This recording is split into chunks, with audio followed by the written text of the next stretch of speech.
In the news broadcast industry, there exist two separate yet equally important groups of people: the reporters who investigate the information and the anchors that present it. These are their stories. It's another edition of Mustang TV News. On this week's episode, how the baseball team won against Tilghman. And how you can buy plants at the greenhouse.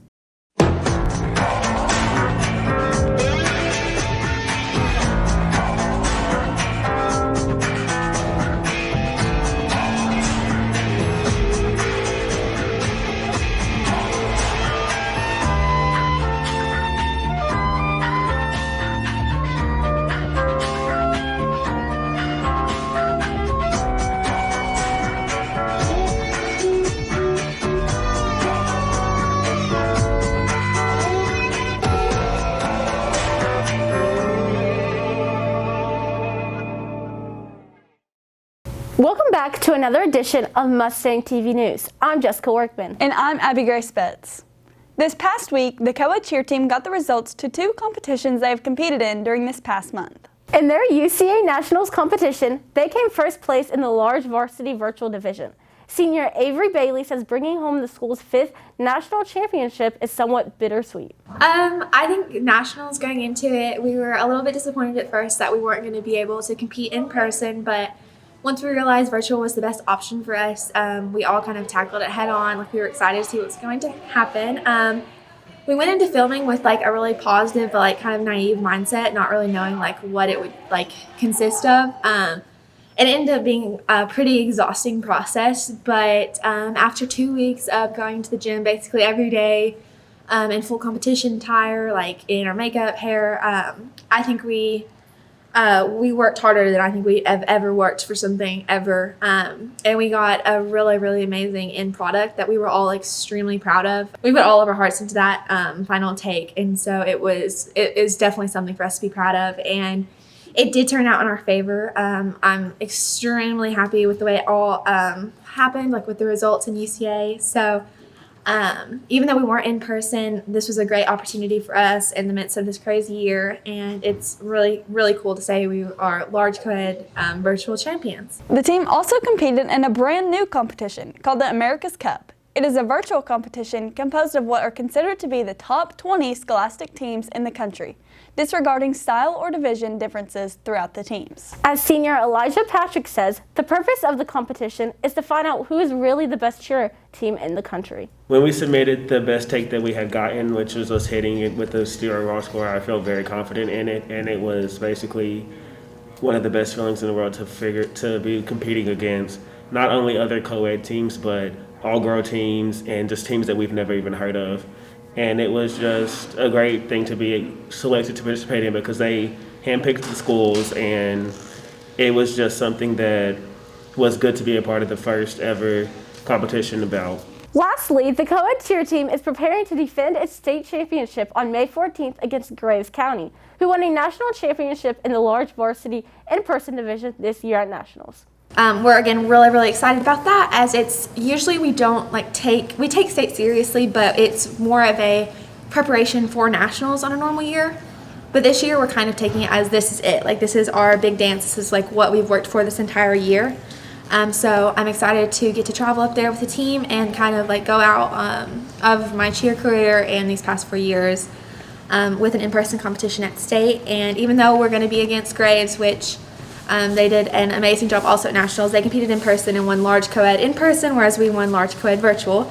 So it's going to be a really cool head-to-head championship, and I'm super excited to see what happens. The team finds out their place in America's Cup this week. We'll have those results next time as we find out what also happened at state. Yesterday was the premiere of the McCracken County Theater Department's spring musical, Godspell. The show will be streaming for everyone that bought their tickets until Saturday, May 1st.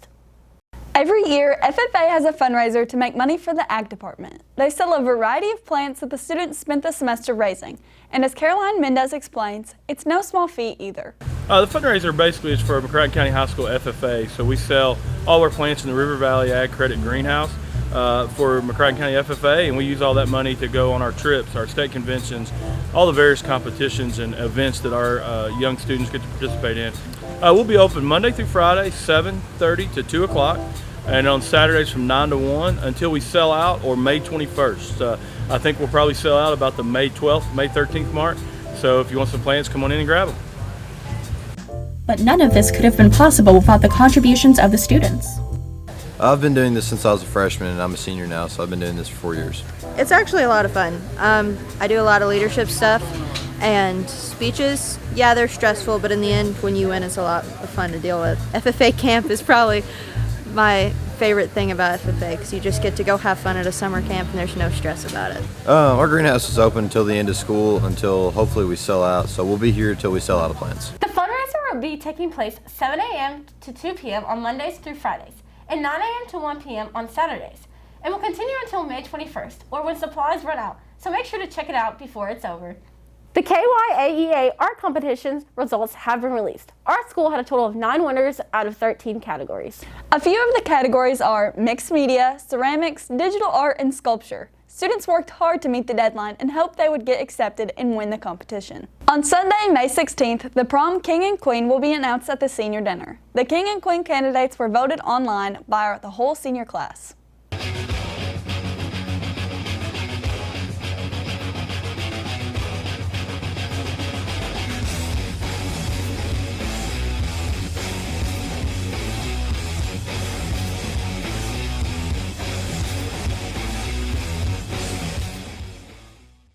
I'm Gage Lawrence, covering Mustang sports. The McCracken swim team competed at state last weekend. Grant Stoger placed 36th in the 200-meter individual medley. Caleb Suter placed 14th overall in the 100-yard butterfly. He also ranked 22nd overall in the 100 back. Justice Beard ranked 31st overall in the 200 free, and she finished 19th overall in the 500 free. The boys' 200 medley relay placed 27th overall, and their 400 free relay placed 19th overall. Our tennis team had a spectacular showing at the McCracken County Tennis Invitationals. Our girls team won overall, and our boys team placed second. Our boys and girls won on April 27th against Tilghman. Next week they will be playing May 4th against Graves, the 5th against St. Mary's, the 6th against Mayfield, and to finish the week they will play on the 7th at the sectional tournaments. The softball team has been nothing short of impressive recently. The Lady Mustangs have won 11 straight games, and incredibly, over the last 4 games, they have outscored their opponents by a wide margin, scoring 54 runs and only allowing 2 over that stretch. Most recently, on Tuesday, the Lady Mustangs took down Graves County 12-1. The Ladies Mustangs will return home to play Tilghman next Tuesday at 6 p.m. We will have more on the softball team's season to this point next week. Not only has the softball team been impressive, but the baseball team is back on track as well after an incredibly tough stretch of games as they took down the 2A state champions, Tilghman, on the road Tuesday and allowed just 3 hits in what has been a continuing theme this season, dominating pitching. Our pitching staff this year is as good as it gets in the state. We're really starting to play together well and really starting to get together well, so I hope that it just keeps going that way. Not only was the win versus Tilghman huge for the Mustangs, but these are the kinds of wins that Godwin says can really build a confidence moving forward. We came out swinging. We were just trying to put it on them early, and we kind of felt that if we came out and put it on them early, they were going to fold. Next Tuesday will be a big night in McCracken as both baseball and softball teams will take on Tilghman at home. The first pitches are slated for 6 p.m. Welcome back to Food Reviews. Today we're doing Reds versus Munnels. I'm Maddie. I'm Brandon. And we don't know which one of these is which. So right now we're going to make our guess for which one is Reds and which one's Munnels. And then we're going to try it and guess again. This one's Munnels and this one's Reds. I'm going to go the opposite just because I want to. This one's so Munnels and this one's Reds. So you can be correct.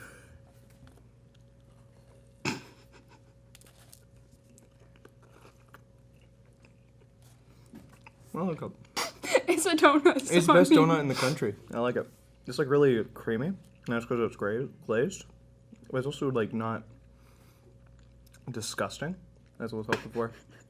I like that it's not too sweet. If it was too sweet, I wouldn't like it because I'm not a very big fan of sweet things. It's perfectly glazed. Definitely bigger. It's harder to bite into. Mm-hmm. Because it's so much bigger. It definitely gets bland a lot faster, but definitely really good. The dough isn't as soft as the other dough. Yeah, it takes a while to chew. and it kind of gets bitter as you chew it on. So a little less. Reds, muddles. Yeah. Because we're only two people, we decided to get more opinions on Reds versus Munnels, which is better. I choose Munnels because I feel like Munnels, compared to classic Reds, has a much cleaner, less greasy taste. I prefer Reds because they just taste better. I don't like Munnels because it's all yeasty and gross, but I really like the Reds because it's got all that greasy fat that tastes so good. I like Reds better. Reds. I've never had Munnels. Reds. Oh, I'm a Munnels guy all day long. Main thing is I don't really like a greasy biscuit, and that's all Reds is at this point. All right, so this is a very difficult one for me because I'm a real Reds fan. I like Reds, but I really like Munnels. I have to, myself personally, give the nod to Munnels because they're so close to my house. What's Munnels? The final verdict of Reds versus Munnels, which is better, is Reds is the final winner. This concludes another installment of Mustang TV News. Please tweet us any suggestions or ideas at Mustang TV News and make sure to subscribe to our YouTube channel. We hope everyone had a great week. And remember that everyone matters and every moment counts.